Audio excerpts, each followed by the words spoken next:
सकता है, कितना कर सकते हैं। जो डाबला से चिड़ावा मैं समझता हूँ ये जोड़ने की कई बार मांग उठी है, लेकिन वो पहले हमारे दुर्भाग्य है कि हमारी जो लाइन डली हुई थी नैरो गेज की, उसको भी एक कालांतर में कालखंड में उखाड़ लिया गया। उसके लिए हम कुछ नहीं कर जमीन तो अधिकृत की हुई है पहले से रेलवे की, वो जमीन रेलवे की है।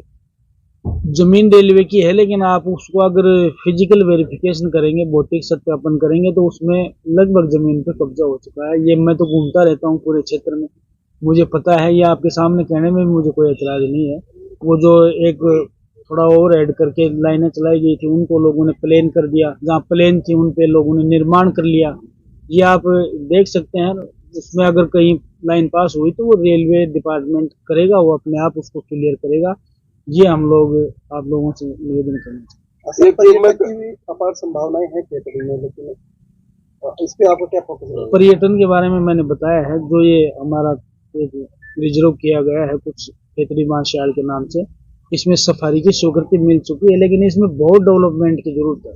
अंदर जो एक अप्रोच रोडें होती हैं, जहाँ पे एक कोई पॉइंट होते हैं, उस पॉइंटों तक पहुंचाना, वहाँ पे एक जानवरों के लिए और नाडी बनाना, उसके लिए वन विभाग को मैंने पूरी रिपोर्ट मंगाई है। एक आधी अधूरी जो जल्दबाजी में रिपोर्ट मंगा सकते तो वो मेरे पास है भी, लेकिन उसके बारे में मैं आपको ज्यादा विश्लेषण नहीं कर पाऊंगा।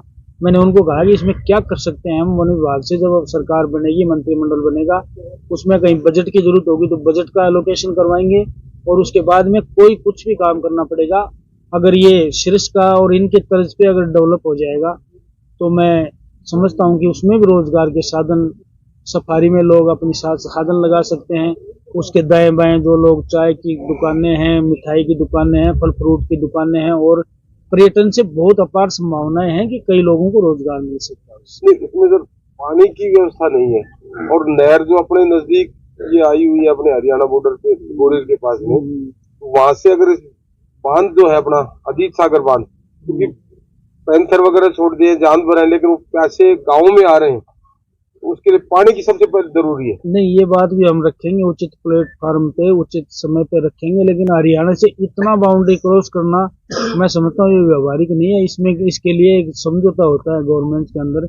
ये बात आपकी सही है कि हरियाणा में भी हमारी गवर्नमेंट है, वर्तमान में राजस्थान में भी हमारी गवर्नमेंट बनी है, लेकिन वहाँ नजदीक नजदीक जैसे गाँव है आपके, डोसी है, शिमला है, ठाठवाड़ी है, उनके अंदर हमारे हरियाणा से जो पानी आ रहा है उनको नदियों में छोड़ा जा रहा है। मैं धन्यवाद देना चाहता हूँ वहाँ की विधायक को आपके माध्यम से कि हमारे वहाँ का जल स्तर, हमारे बीच में जो खेतरी के गांव पड़ते हैं उनसे जल स्तर हमारा अप आया है, वाटर लेवल ऊंचा आया है, क्योंकि वहाँ पे नजदीक हरियाणा सीमा पे पानी छोड़ दिया जाता है, वो प्राकृतिक रूप से बह के हमारी नदी और जोड़ों में आ जाता है, लेकिन वो यहाँ क्रॉस करके इसमें लाना, आपके टाइगर रिजर्व में लाना, मेरे को जानकारी है कि पाइपलाइन से वहां से पानी लाने के लिए प्रपोजल गया हुआ है उनके पास।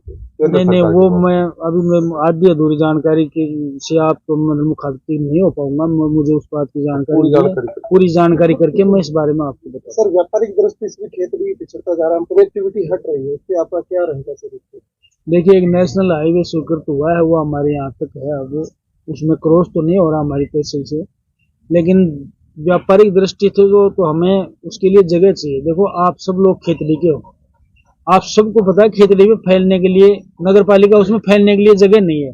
इसमें ना मैं कुछ कर सकता, ना कोई बहुत बड़ा ऐसा हो कि पहाड़ियों को समतलीकरण करके उसमें फैला दिया जाए और वहां पे कोई वो और उपक्रम डाल दिए जाए। जब ये पहाड़ियों से घिरी हुई है, कटोरे साइज में हमारी खेतड़ी है, जिसको आप भौगोलिक स्थिति से आप देखते हो, आप तो सब जानकार हो, उसमें हमारे फैलने की जगह नहीं है। और हमारा खेतड़ी का निश्चित रूप से मार्केट है, वो कुछ चंद गांवों का मार्केट बन के रह गया है। इधर मेहाड़ा बेल्ट के लोग हमारे हरियाणा चले जाते हैं, नारनौल से परचेजिंग करते हैं, बुबाई बेल्ट के लोग सब नीम का थाना से परचेजिंग करते हैं। इस बात को मैं मानता हूं, लेकिन उसके लिए हम क्या कर सकते हैं, ये बड़ा विजन है और बड़ी बात है। इसके लिए व्यापारिक दृष्टि से पिछड़े, उसके लिए हमें कल कारखाने भी चाहिए, हमारे वहां पर ग्रोथ भी चाहिए। लेकिन मैं तो समझता हूँ खेतड़ी तो एक वैसा बीलवा कार इधर गांव का ही मार्केट बन के रह गया। ये बात आपकी सत्य है। उसमें प्राकृतिक जो हमारी स्थिति है वो ही आड़े आ रही है। अगर इसमें फैलने की जगह हो तो सब और ऑफिस भी आ सकते हैं। हमारे छोटे छोटे ऑफिस बनाने के लिए हमें कितनी दूर आना पड़ता है, जहाँ पे हम ये नानू वाली बावड़ी से भी खरकड़ा रोड पे हम पहुंचे हैं ऑफिस बनाने के लिए। तो हमारी भौगोलिक स्थिति, खेतड़ी की जो पहाड़ी संरचना है, वो भी हमारे लिए कहीं ना कहीं बाधा है। एक समय तो था जब हमारे यहाँ से लिख के दे दिया गया था कि मतलब फिजिकली संभव नहीं है इलेक्ट्रिफिकेशन, बिजली संभव ही नहीं है खेतड़ी के अंदर। वो कई वर्षों तक हम बिजली से वंचित रहे, हमारा जिला इलेक्ट्रीफाइड हो गया था। लेकिन मैं धन्यवाद देना चाहता हूं तत्कालीन मुख्यमंत्री भैरव सिंह जी को कि उन्होंने नॉन फिजिबल से इसको फिजिबल किया गया। उस टाइम स्वर्गीय मालाराम जी यहाँ विधायक थे और फिजिबल करने के बाद में पहाड़ों में लाइट गई। ये भी मैं एक भारतीय जनता पार्टी की उपलब्धि मानता हूँ। जिसमें नगर पालिका का विस्तार हो सके, जैसे आपने कहा कि जैसे अपने कई पंचायतें हैं वो जुड़ जाए, तो शिकलास की नगर पालिका अपने नगर पालिका का कुछ हाँ हुआ है, कोटपुतली में भी हुआ, कईयों ग्राम पंचायतों को जोड़ के नगर पालिका में विस्तार हुआ है। ये बात सही बात आपकी ध्यान रखी जाएगी। लेकिन नगर पालिका की ग्रेडिंग होती है, ग्रेडिंग होती है इनकम के हिसाब से। आपका